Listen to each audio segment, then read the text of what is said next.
Ready? One, two, three, start. Now, what is self government? We have a parliament which is sovereign, which normally speaking is elected every 5 years.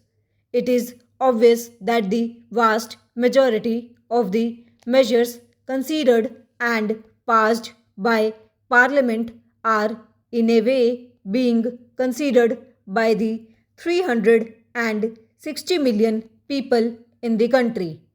If I may say so, the people's representatives tend to function on the basis of a feeling of the general pulse of the people.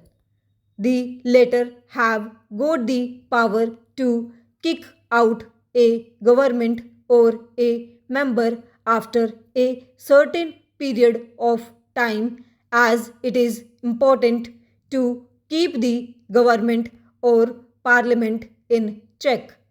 Again, there also exists a general feeling or awareness in the people that things are being done according to their wishes or in consultation with them. In fact, they have begun to feel that they are governing themselves.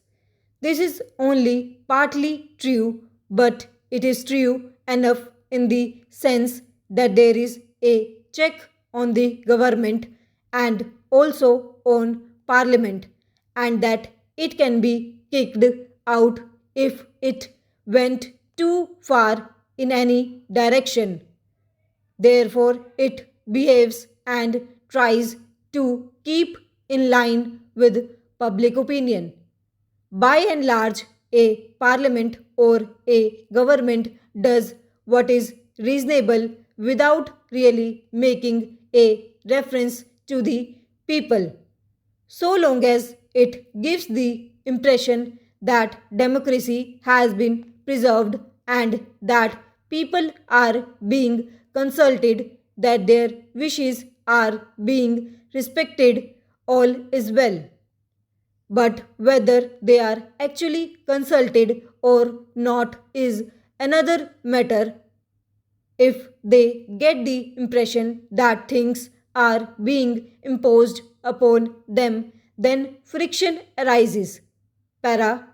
Apart from doing his work, the administrator, whether he is low down or high up in the scale, must give the impression, even if that impression is not 100% correct, that he is working through the public will and carrying it out.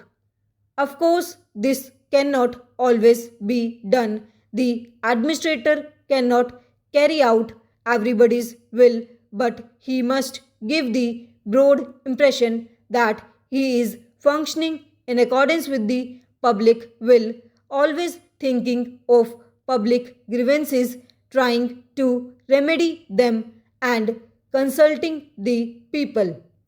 Whether such an impression is created or not depends upon the manner in which the administration functions. It is quite essential in a democracy to create this impression in the interest of both the public and the administrator. Otherwise, democracy rebels, perhaps not immediately, but after a period of time.